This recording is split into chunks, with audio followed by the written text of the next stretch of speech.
May napuntahan tayong isang Japanese bunker na nakatago lang sa likod ng isang paaralan na ginawang tambayan ng mga estudyante tuwing recess time. Mula dito sa ating tinatayuan ay makikita na agad natin itong parang lagayan ng mga armas ng mga sundalo nung unang panahon.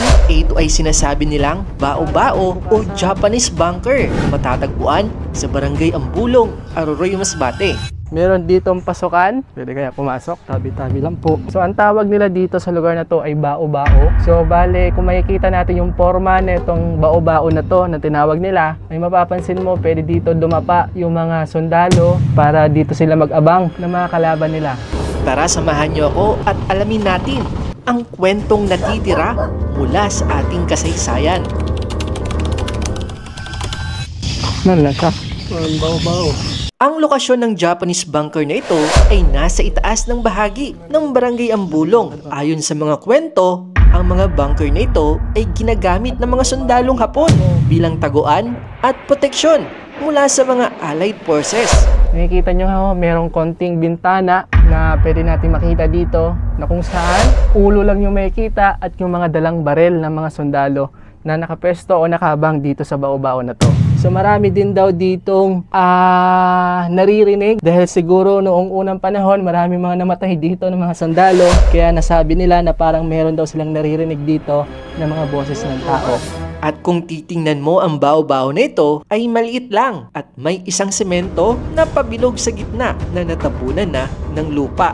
Hindi mo lubos isipin na nakapasok tayo sa isa sa mga bunker ng mga Hapon na kung saan dito mismo nagkukubli ang mga sundalo. Nagmamasid sa kanilang mga kalaban. Mararamdaman mo talaga ang bigat ng mga nangyari dito. So tingnan nyo nga kung ako yung sundalo, kung meron akong dalang barel, dito lang ako mag-aabang ng mga kalaban. So ito yung design niya, ginawa ito nila para maka-take advantage sila sa kanilang mga kalaban. Hindi lang iisang bunker ang makikita natin dito. Dahil dun pa sa unahan ay may makikita pa tayo. So hindi kalayuan doon sa unang bao-bao na tinawag nila ay may makikita din tayo dito. Isa na namang bao-bao. So parang pareho lang po noong nasa unahan o yung unang pinakita natin. Dahil dito makikita natin sa likod may bukasan din o bintana.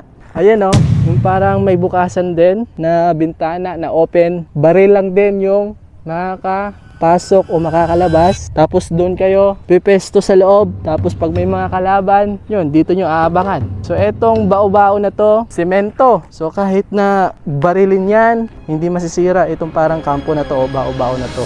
Sa bandang ibaba naman ay may makikita rin tayong isang swimming pool o banyo na pinaniniwalaang ginamit ng mga Hapon nung panahon ng giyera.